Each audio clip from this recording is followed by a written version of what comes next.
하나님의 말씀은 마태복음 21장 33절에서 41절 말씀까지입니다. 마태복음 21장 33절에서 41절 말씀까지. 마태복음 21장 33절에서 41절 말씀까지 우리 한 절씩 교독하시겠습니다. 제가 먼저 33절 받들어 읽겠습니다. 다른 한 비유를 들으라.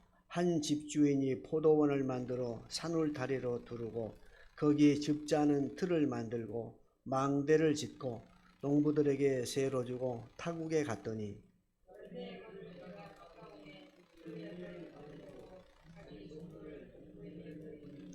농부들이 종들을 잡아 하나는 심히 때리고 하나는 죽이고 하나는 돌로 쳤거늘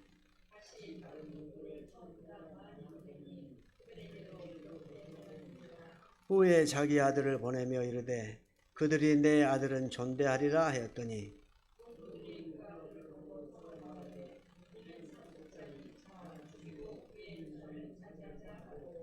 이에 잡아 포도원 밖에 내쫓아 죽였느니라.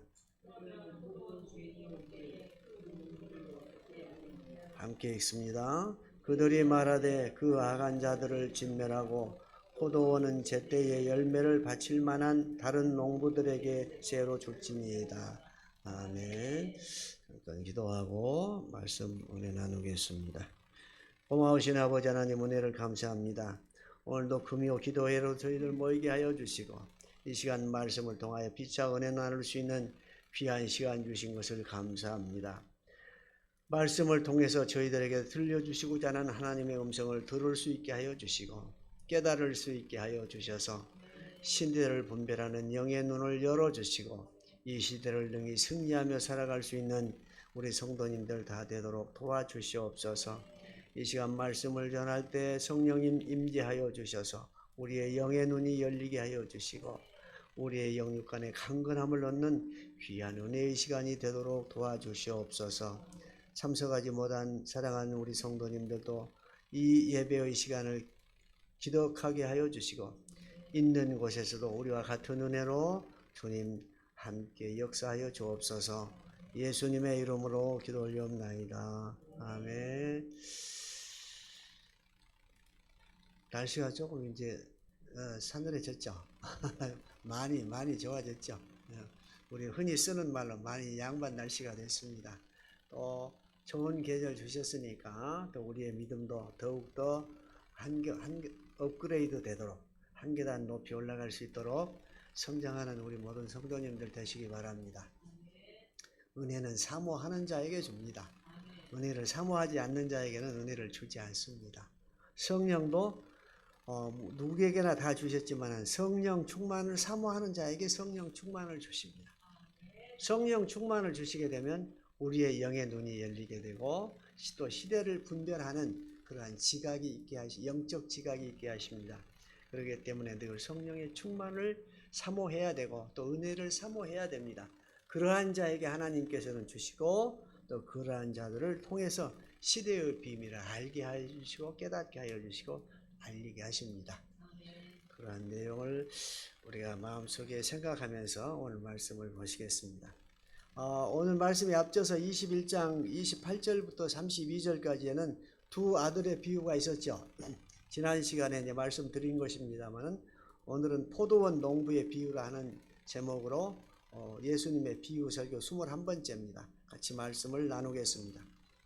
두 아들의 비유에서는 그 하나님의 불순종하는 그 유대 종교 지도자들을 비유적으로 말씀하시는데 이 유대 종교 지도자들은 소극적인 죄, 하지 않음으로 인해서 죄를 짓게 된 그러한 비유를 말씀드리는 것이고 오늘 포도원 주인과 악한 농부들의 비유에 있어서는 하나님의 아들을 죽이는 아주 적극적인 죄악을 짓게 됩니다.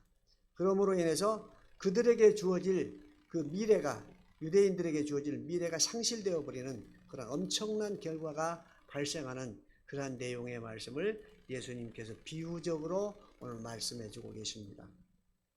성경은 이스라엘을 종종 포도나무나 포도원에 비유하기도 합니다. 시편 80편 8절이나 또 이사야서 5장 1절부터 7절까지에는 포도원이나 포도나무로 비유를 해서 이렇게 말씀하시는데, 그 이유는 나무들 중 포도나무가 가장 열매를 많이 맺는다 그러죠. 그리고 그 이스라엘이나 지중해 연안의 모든 그 기후는 지중해성 기후이기 때문에 포도나무가 잘 재배가 된다고 그래요. 그래서 포도나무를 많이 가꾸었고, 또 유대인들도 밭에 포도나무를 많이 재배함으로 인해서 오랜 동안 역사적으로 재배해온 그런 그 식물이기 때문에 유대인들에게는 포도나무 그러면 아주 친밀감이 있었던 그런 나무라고 합니다. 옛날 우리가 지금 시골에 살 때 보면 감나무 같은 건 많이 심잖아요. 집 주변에 심어서, 또 먹을 것이 지금처럼 그 풍요하지 않은 그런 시대는 감나무나 이런 것을 심어가지고 간식을 대신하는 그런 경우도 있었죠. 그렇게 포도나무나 또 집에서 키우는 나무가 뭐 있어요? 좀 여유가 있는 사람들은 배나무나 또 사과나무 같은 걸 한 그루씩 심었잖아요. 그래가지고 그것을 심음으로 인해서 열매가 맺으면 또 가족들이 나눠 먹을 수 있는 그런 친밀감이 있는 그런 나무가 우리는 감나무나, 또 경우에 따라서는 밤나무도 심고 그랬죠. 그런 나무처럼 유대인들에게는 포도나무는 아주 친밀감 있고 전통이 있는 그런 나무였습니다. 그래서 구약성경에서는 포도나무나 포도원의 비유를 해서 많이 말씀을 전개를 해나갑니다. 예수님도 마찬가지입니다. 오늘 포도원과 그 농부들을 비유를 해서 우리에게 주시는 말씀의 메시지가 있습니다. 오늘 본문 말씀에 나오는 집주인은 하나님을 나타내는 그러한 말씀입니다. 그리고 포도원은 이스라엘을 나타내는 그러한 말씀으로 표현이 되고 있고, 악한 농부는 유대 종교 지도자들을 예표하는 그러한 말씀이고, 또 종들은 선지자들, 지금까지 쭉 왔던 그 선지자들을 나타내는 말씀이고, 아들은 예수 그리스도를 나타내는 그러한 말씀으로 오늘 본문에서 사용되고 있습니다. 이러한 것들을 말씀을 정리를 하면서 오늘 본문 말씀을 통해서 세 가지 정도로 나누어서 우리가 은혜를 나누고자 합니다. 첫 번째로는 모든 성도는 다 청직이라 하는 것입니다. 33절에서 34절 말씀에 나와 있는데, 모든 성도들은 청직이라 하는 것입니다. 농부들을 오늘 얘기를 하는 것인데, 이 농부들은 오늘날 우리들을 비유해서 하는 말씀이다, 이렇게 해석을 하면 적절할 것 같습니다. 우리는 하나님께서 주신 모든 것을 관리하도록 지음을 받은 그러한 사람들입니다. 창세기 1장 26절에는 하나님께서 창조하신 모든 것들을 관리하기 위해서 관리자로, 다시 말씀드려서 청지기의 사명을 주어서 인간들을 만드셨다, 이렇게 창세기 1장 26절에 말씀하고 있고, 또 창세기 1장 28절 말씀에는 땅을 다스리고 정복하라, 이렇게 문화명령을 우리에게 내려주셨습니다. 관리의 사명을 주셨을 뿐만 아니라 관리의 사명에 충실해서 하나님께서 창조하신 모든 만물들을 다스리고 지배하라 하는 문화명령을 우리에게 주셨습니다. 인간 외에 생명을 가진 모든 것들은 인간이 관리하고 지배해야 할 대상이지 숭배해야 할 대상은 절대로 아닙니다. 그것들을 잘못 받아들여서 동물을 숭배하는 그러한 사상들 동양에 많이 있죠. 그걸 토테미즘이라 그러죠. 우리가 지금 우리 전통적으로 우리가 젖어 내려와서 그런 것을 많이 사용합니다만은 무슨 띠 하는 거 있죠. 12지신도로 나누어서 이거 사용해서는 안 됩니다. 그 토테미즘입니다. 동물을 우상으로 섬기는, 신으로 섬기는 토테미즘입니다. 우리가 성도들 가는 때 무슨 띠야 하는 거 그 절대로 사용해서는 안 되는 용어들입니다. 우리가 그냥 의식 없이 무슨 띠야 이렇게 사용하는데, 그거 굉장히 그 저주 섞인 그런 말이에요. 우상을 존경하는 그런 의미가 들어있는 그런 얘기예요. 사용해서는 안 되는 얘기예요. 토테미즘이라고 하는 동물을 우상으로 섬겼던 그런 그 동양의 의식이 남아있는. 그래서 옛날에는 전통적으로 내려오는 쭉 그 묘나 묘지석 같은 데 이런 데 보면 12지신, 그러니까 그 쥐나 소나 말이나 이런 것들을 다 그려 놓잖아요. 절대 그거 사용해서는 안 됩니다.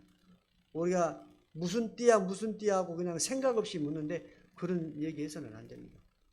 우리가 용어 하나하나도 성도답게 그리스도인답게 사용해야 돼요. 절대 그런 거 해서는 안 됩니다. 하나님께서는 우리를 다스리고 지배해라 그랬어요. 그런데 하나님께서 창조하신 그 피조물들에게 우리가 거기에 구속을 하고 절을 해버린 그런 결과가 나타납니다. 무슨 띠 하는 것이 굉장히 저주 섞인 그런 말이에요. 사용해서는 안 됩니다. 그래서 이제 창조 원리를 따라서 볼 때 사람은 청지기로서 지음을 받았다 하는 것이에요. 모든 하나님께서 창조하신 모든 분들을 자연과 동물들을 관리하고 지배하는 그러한 청지기로서의 사명을 주셨습니다. 청지기의 사명을 주셨으면 그 의무를 감당해야 되잖아요. 또한 책임 또한 있는 것입니다. 그렇기 때문에 우리가 가진 모든 것은 사실 다 하나님의 것입니다. 오직 하나님뿐입니다 하는 청지기적인 그러한 그 생각과 사명을 가져야 됩니다. 그래야만이 하나님께서 기뻐하십니다. 베드로전서 4장 10절 말씀에 보면 각각 은사를 받은 대로 하나님의 여러 가지 은혜를 맡은 선한 청지기 같이 서로 봉사하라 이렇게 말씀하고 있습니다. 청지기입니다. 청지기라고 하는 것이 어떤 종의 개념으로 그렇게 받아들이는 것이 아니고 하나님으로부터 하나님께서 창조하신 모든 것을 관리하는 그러한 사명을 받았다고 하는 얘기예요. 어떤 의미에서 보면 의무감도 있지만 축복이잖아요.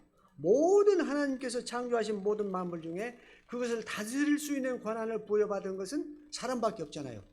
그러죠. 또 영혼을 부여받은 것도 사람밖에 없습니다. 동물은 영혼이 있습니까? 없잖아요. 영혼을 부여받은 건 사람밖에 없습니다. 그렇기 때문에 얼마나 큰 축복인지 모릅니다. 청직이라고 하는 그 말 자체는 사명감이 들어있고 축복이 들어있고 의무감이 들어있는 말씀입니다.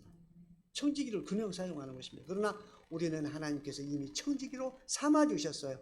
청지기라는 그 말 속에는 축복이 들어있고 사명이 들어있고 의무감이 들어있잖아요. 이 사명들 잘 감당해야 되겠잖아요. 우리는 세상의 주인이신 하나님으로부터 세상의 한 부분을 잘 맡아서 관리하라고 하는 그러한 청지기적인 그러한 사명을 맡아서 우리가 세상을 살고 있습니다. 우리는 하나님께로부터 청지기의 사명을 받았기 때문에 오늘 여기 나오는 농부들처럼 잘 우리에게 주어진 이 포도원을 잘 가꾸어야 할, 다시 말씀드려서 이 세상을 잘 다스려 나가고 경작해야 할 그런 책임과 의무가 있는 것입니다. 왜냐하면 여기로부터 잘 관리하고 다스림으로 인해서 주인에게 세를 받았으니까 그 세에 대한 정당한 대가를 지불해야 되잖아요. 그리고 나머지는 우리 것이잖아요. 그렇기 때문에 잘 경작을 해야죠. 그리고 나머지는 저희들 것입니다. 그 축복을 누리라고 하는 얘기입니다. 잘 경작해서 열심히 해서 나머지도 잘 축복을 우리에게 감당해라 하는 그런 내용이 말씀이 있습니다. 그래서 우리는 맡은 일에 충성을 해야 됩니다. 충성을 해야만이 하나님의 백성답게 사는 것이고 또 그것이 경건한 모습이고 또 그것이 믿지 않는 자들에게는 전도의 어떠한 능력이 있는 것입니다. 그렇기 때문에 우리가 철저하게 경건하게 살아야 되고 믿는 자답게 살아야 됩니다. 골로새서 3장 22절 24절 말씀을 보면 제가 읽어드릴게요. 종들아 모든 일에 육신의 상전들에게 순종하되 사람을 기쁘게 하는 자와 같이 눈가림만 하지 말고 오직 주를 두려워하여 성실한 마음으로 하라. 무슨 일을 하든지 마음을 다하여 주께 하듯 하고 사람에게 하듯 하지 말라. 이는 기업의 상을 주께 받을 줄 아나니 너희는 주 그리스도를 섬기느니라. 이렇게 말씀하고 있습니다.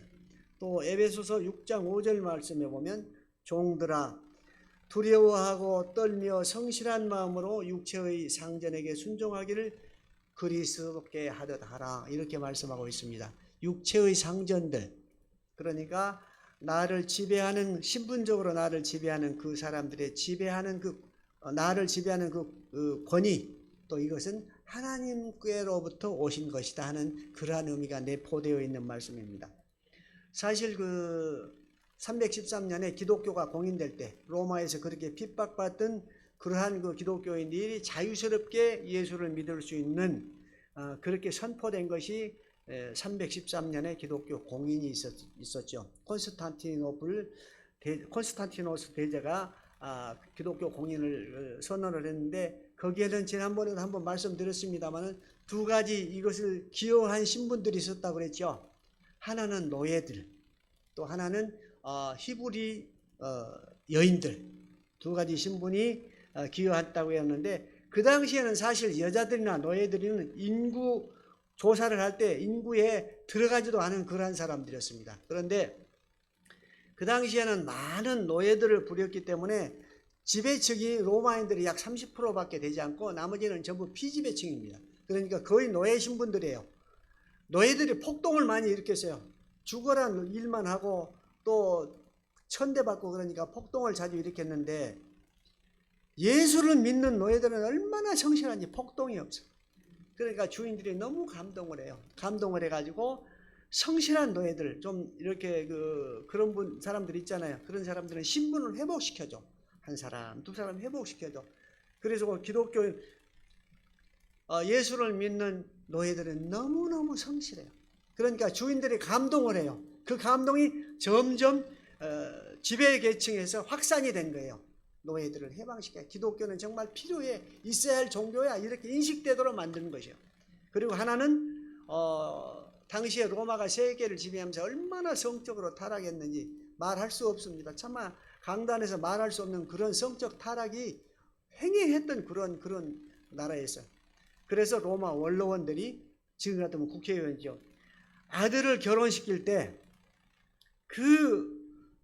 복잡한 로마 여자들 중에 며느리를 받아들이지를 않고 히브리 여인들, 유대인 여인들, 그 아가씨를 며느리로 받아들이는 거예요. 며느리로 받아들이니까 이들이 그 원로원의 집에 가서 살면서 자녀를 낳고 살면서 자녀들을 품 안에 기르고 살면서 기독교식으로 교육을 시킨 거예요. 교육을 시켜서 로마가 기독교를 공인할 313년에 공인할 그 당시에는 로마 원로원의 약 10%가 기독교인이었답니다. 그러니까 법안을 통과를 시킨 거야.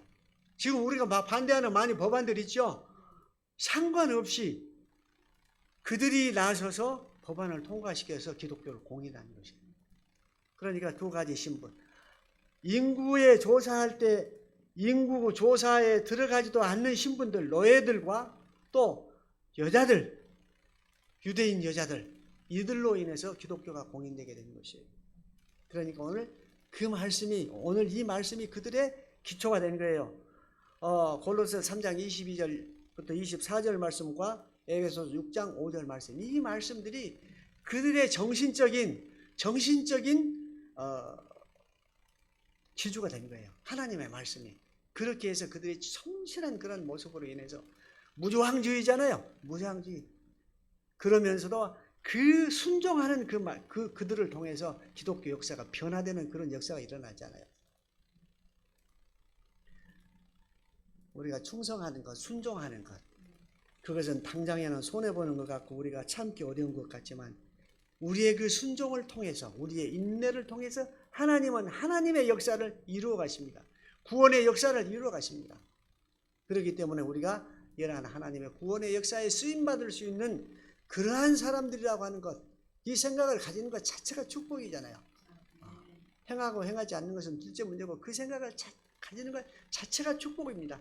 이러한 생각을 가지고 사모하는 사람에게 하나님은 그 사람들을 통해서 역사하시고 일을 이루어 가십니다.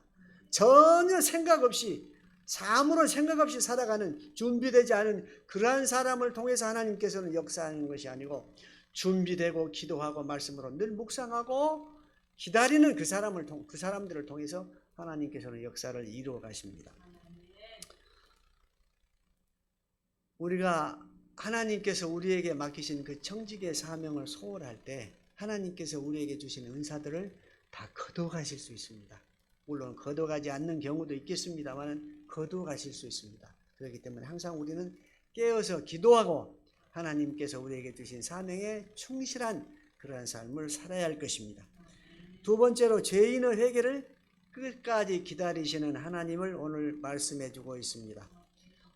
주인들을 처음에 주인이 이제 돌아와서 종들을 보내죠. 종들을 보내니까 농부들이 어때요? 한 사람은 때리고 한 사람은 죽이고 한 사람은 돌로 치고 그러잖아요. 그런 것을 보면서도 회개할 수 있는 기회를 다시 주는 것이에요.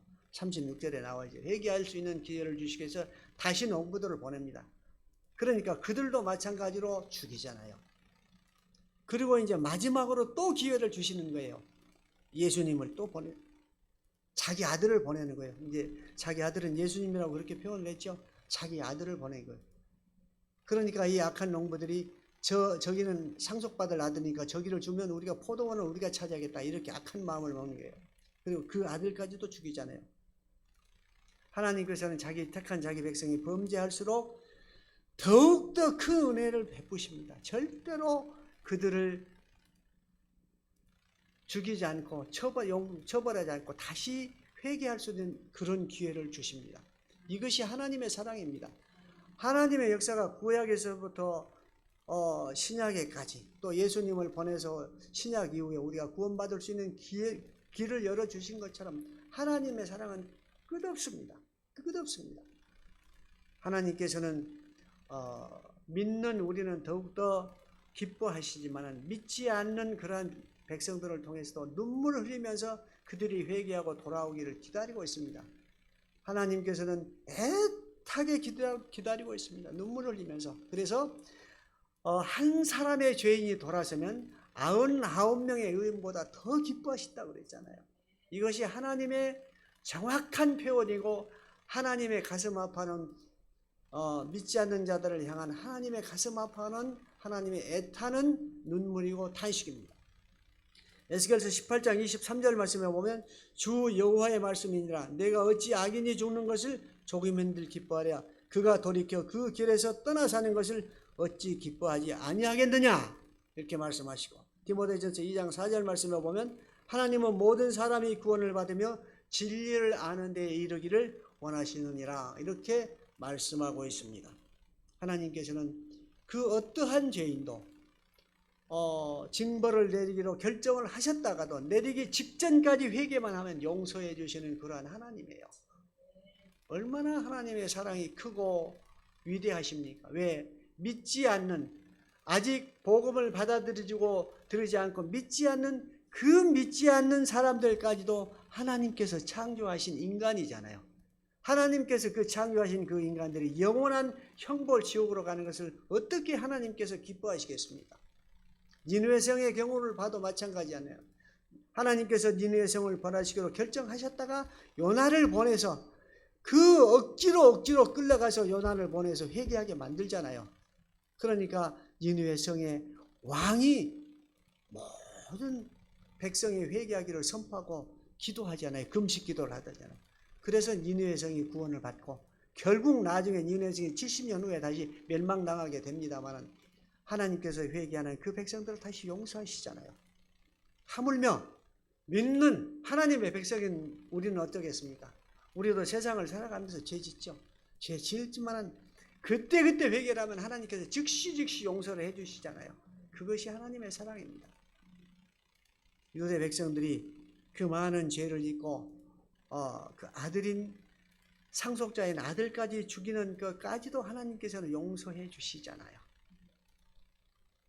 사실 이스라엘 백성들에게는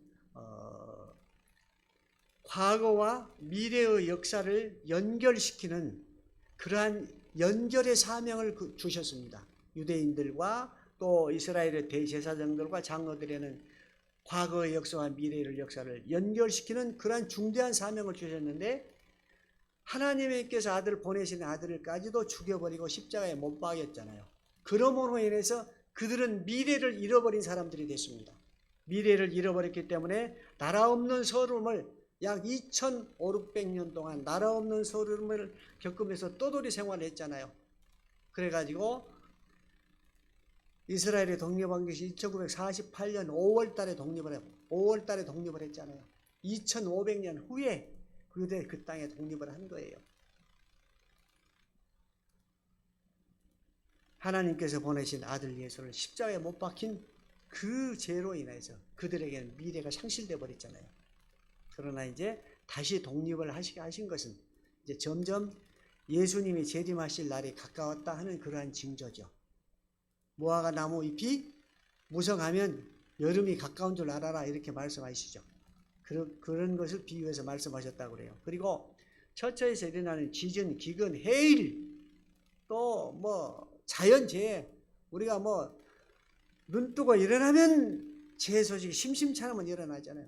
이런 것들이 마지막 때의 징조고, 그러나 마지막은 아니라 더 큰 재난이 있을 것이다, 이렇게 분명히 말씀해 주고 계시고, 우리에게 분명히 사명을 주셨죠.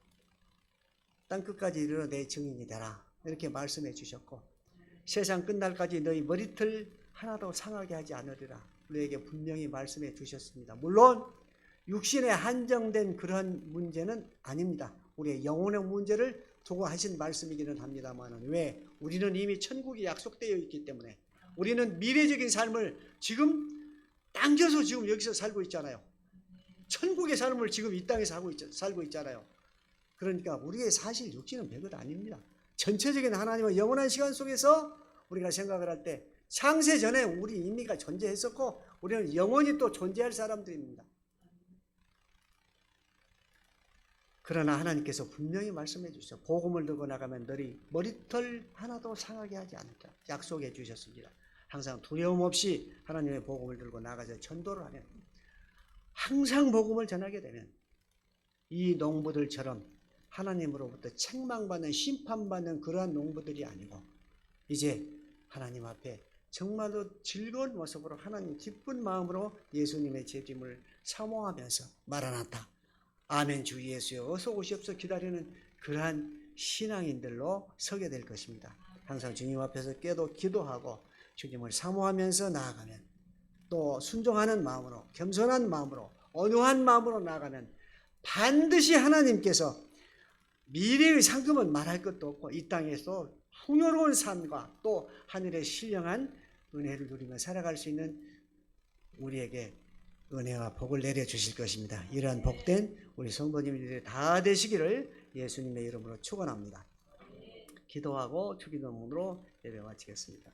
고마우신 아버지 하나님, 은혜를 감사합니다. 오늘 귀한 말씀을 주셔서 피차 은혜 나누게 하여 주시니 감사합니다. 본문에 나와 있는 농부들처럼 어리석은 농부들이 되지 않게 하여 주시고, 하나님의 말씀에 순종하여 이 땅에서도 하늘의 복과 땅의 복을 다 받아 누리는 우리 복된 성도님들 다 되도록 축복하여 주시옵소서. 예수님의 이름으로 기도하옵나이다.